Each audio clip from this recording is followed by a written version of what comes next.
এই রূপরেখাটা আমরা নোট নিয়েছি, এটা আমরা বাস্তবায়ন করার জন্য একটা রূপরেখা তৈরি করবো আগামী 10 দিনের মধ্যে।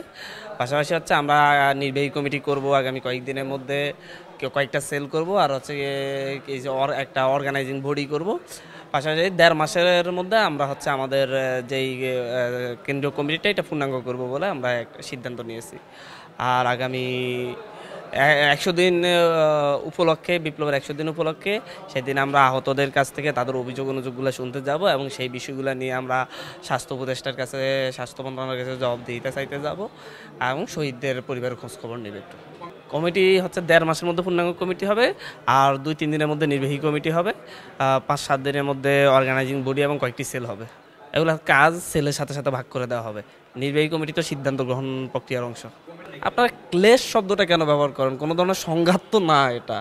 এটা তো অলওয়েজই প্রথম দিন থেকেই আমরা এই যে অন্তর্বর্তীকালীন সরকারের যে কোনো ভুল সিদ্ধান্তের আমরা প্রতিবাদ জানাচ্ছি, আমরা সমালোচনা।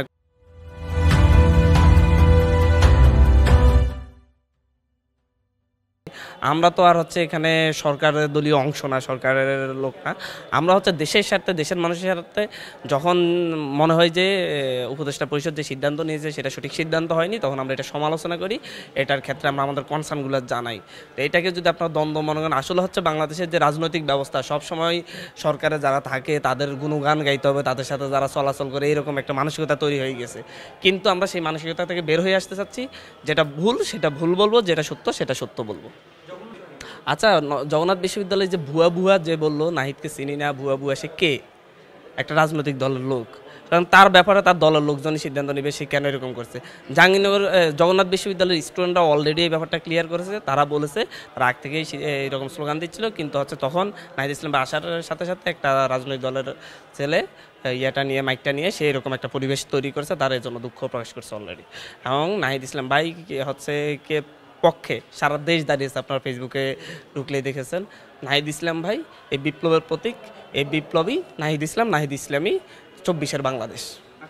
না, আমাদের কাছে এখানে বিতর্কিত একজনকেই মনে হয়েছে, শেখ বশিরকে নিয়ে আমাদের কোনো বিতর্ক নেই। আমরা দেখেছি ওনাদের ব্যাকগ্রাউন্ড চেক করেছি, উনি সবসময় সরকার বিরোধী লোক ছিলেন এবং সবসময় হচ্ছে সৎ একজন ব্যবসায়ী ছিলেন। উনি ইনশাল্লাহ বাণিজ্য মন্ত্রণালয় খুব ভালো করে বলে আশাবাদী। ফারুকী সাহেবকে নিয়ে আমাদেরও বিতর্ক আছে, আমাদেরও কনসার্ন আছে, আমরা সেটা জানিয়েছি। আমরা দেখি সরকার কী রকম ব্যবস্থা নিচ্ছে। দেখেন, কোটা ভিত্তিক তো কোনো উপদেষ্টা পরিষদ হয় না। এখন হচ্ছে যে যোগ্যদেরকে নিয়ে আসার চেষ্টা করা হচ্ছে। সেটা যদি কোনো একটা বিভাগে হয়ে যায় সবাই, সেক্ষেত্রে কোনো কারণ নেই। তবে হচ্ছে আমরা এই ক্ষেত্রে বিভাগ ভিত্তিক, অঞ্চল ভিত্তিক কোনো বৈষম্যের কথা বলি না, কোটা ভিত্তিক কোনো উপদেষ্টা পরিষদের কথা আমরা বলি না। যদি রংপুর থেকে যদি নির্দিষ্ট বিভিন্ন যেই খাতে সামনের দিকে উপদেষ্টা নেওয়া হবে, আমরা সরকারকে আহ্বান জানাবো রংপুর, রাজশাহী অঞ্চল থেকেই যেন হচ্ছে যোগ্য একজন লোককে খুঁজে নেয়। সামনে যদি উপদেষ্টা পরিষদ বৃদ্ধিত করা হয়, যোগ্যদেরকে যেন হচ্ছে সেখান থেকে খোঁজা হয়, যেহেতু সেখান থেকে এখনও কেউ আসেন নাই।